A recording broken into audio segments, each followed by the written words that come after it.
And we're back. It's Marchand and Ourand, the monthly. The great John Ourand from Puck is in the house. John, we both were at the Super Bowl this week talking to executives about the opt-out of the century.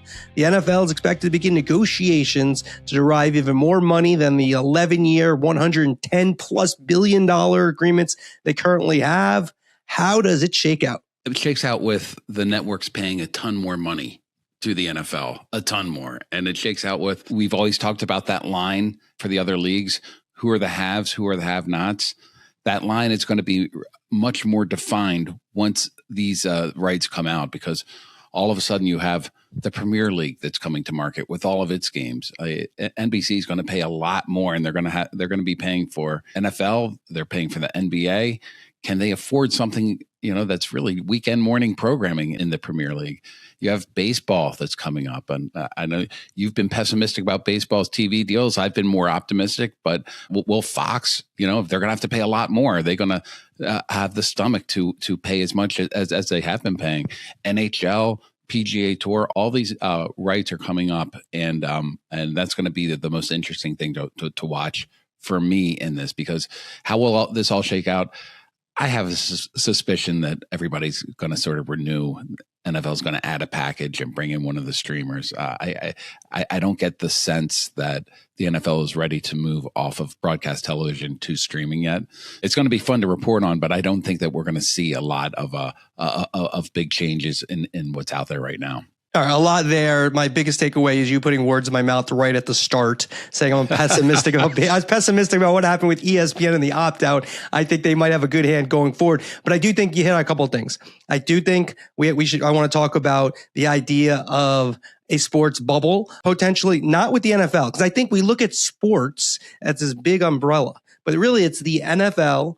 Then like a little farther down, college football and the NBA, maybe baseball right there with those. And then we could keep going on and on. You reported the other day about Gary Bettman and the NHL wanting to go early. Makes sense on their end, not for ESPN, et cetera. They're gonna have to find $500 to $1 billion.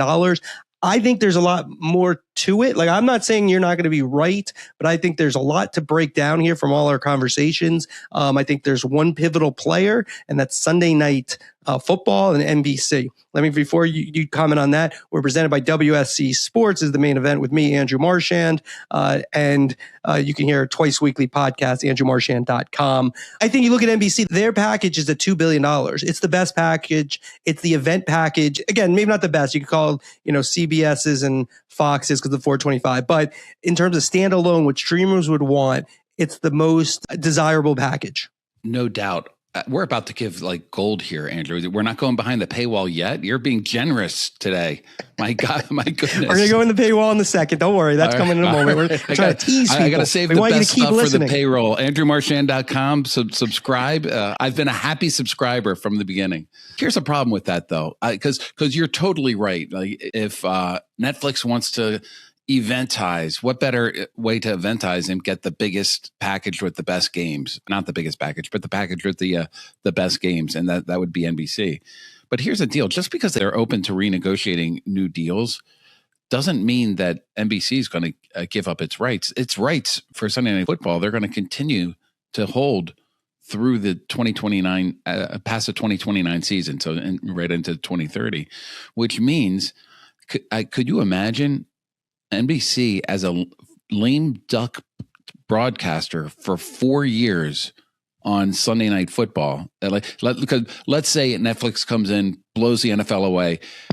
All of a sudden, Sunday Night Football with NBC will almost certainly get the worst games. Not the worst games, but not as great a schedule, because the NFL, they're a lame duck. The NFL won't want to give them any favors.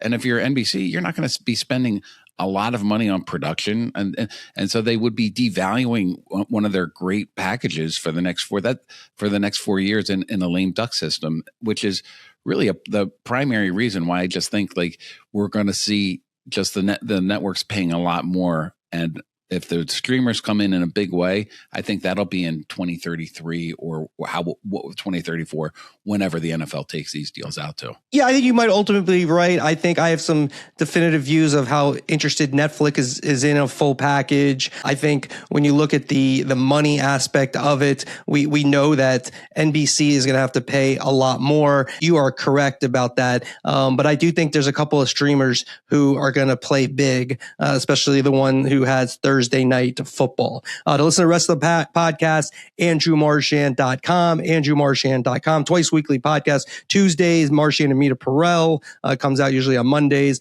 And then on Thursdays, the main event.